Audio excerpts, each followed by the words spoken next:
So Coach Kelly said you guys are shifting to more of a four-man front going forward. Do you think that fits your personnel and who you guys have on that D-line? I think that's like just to give our guys basically more one-on-one matchups, so so we can affect the quarterback more. So I think it is not necessarily a four-man front. It's just going to consistently, just rush four men.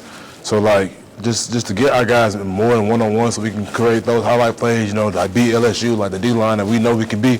Like I'm excited. Jacobian, D-line probably had their best game of the season really last week. Y'all really seem to step up across the board.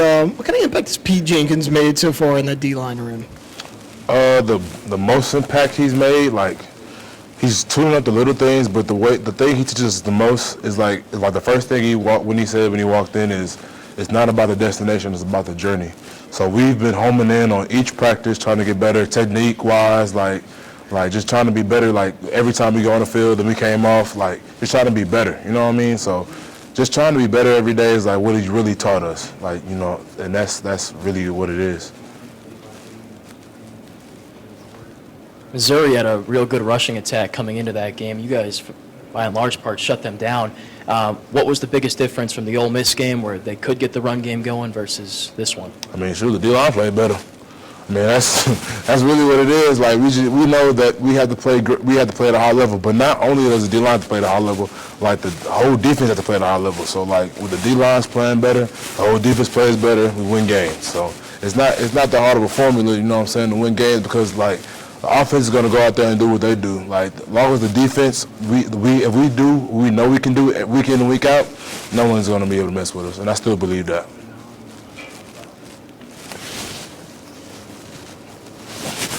How's kind of the communication on the defense in those passing down situations? You have not the most experienced defensive backs in the SEC. You've got a lot of experience in that front four. How do you guys kind of help shoulder to the burden of the defense in those plays? And like I said, like getting after the quarterback, affecting the quarterback helps our guys in the back half out. So like I said, when the defensive line plays better, like it makes everybody else's job easier. So like I know that like every week I know that our DBs and like back there, they're looking for us to like be the start fast. Like the defensive line to start fast. So when we start fast, the defense starts fast, and when the defense starts fast, the offense starts fast, and it's just like a trickle down effect. So like just being able to, I know like I gotta have his back just like he has my back when that ball goes in the air. So you know what I'm saying? It's like a mutual respect for both of us. Like they don't believe that no quarterback is gonna pass it, and we don't believe no quarterback is gonna catch it. I mean, it might not be what it is every week, but you know what I'm saying? We just have that trust with each other.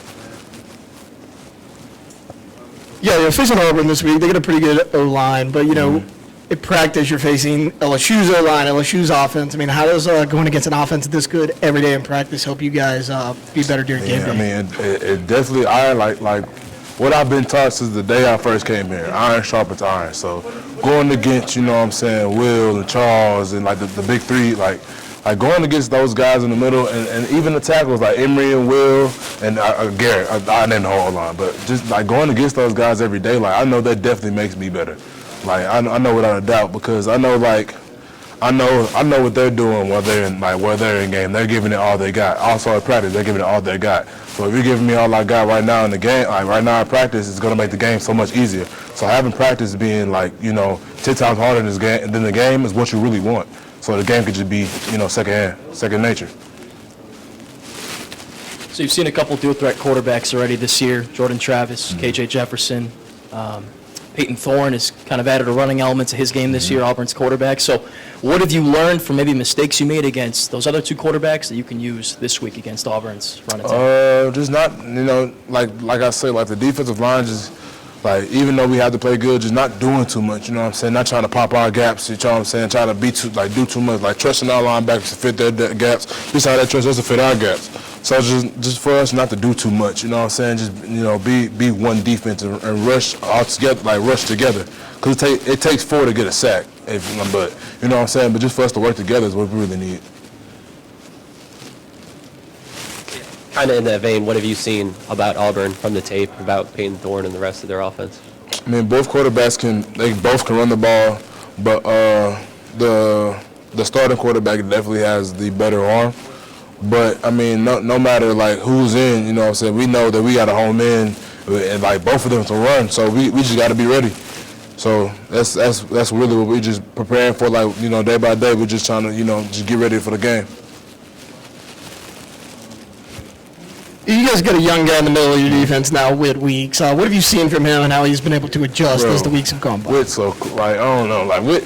I mean, he's young. Like, I gotta think about it like this. Like, I'm 22. Like Whit's probably 18, 17. Like, it's weird. Like, he doesn't act like that. Like, I don't. Like, our kids. Like, I wouldn't even call them kids. Like, our my younger teammates. They don't act like younger teammates. They act like young adults. So I don't even notice that. You know, Whit's 18 and I'm 22, finna be 23. I don't even notice that. So, like, just having him on the defense and him playing at a high level, you know what I'm saying? I'm so excited for him. Like, I can't be nothing but excited for him. Similarly, Deshaun Womack, kind of speak towards his skills and what he's brought to the team this year. I mean, bro, it's like when he first got here, I was like, this dude's kind of mean, you know? But he's from up north. Like, he's never been in Louisiana, you know? So just getting it's not even a cockiness. He's just so confident in himself. And like what he brings on game day, like that energy, it's like, you know what I'm saying? I'm just glad he's on my team. You know, I'm just really glad he's on my team. So Mason had a sack last game, and he's been getting a lot of double teams this year. But when he gets a one-on-one, usually he wins it, right? So while people might not see that he's getting stats, you know, what are you guys seeing, and what does he mean to your defense? A guy that comes into work every single day is willing to work his tail off. You know what I'm saying? And that's what he's been.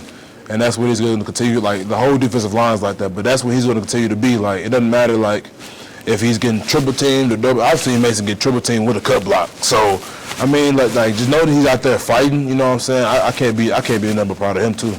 Just being grateful for him to come out here and fight for us on that defensive line.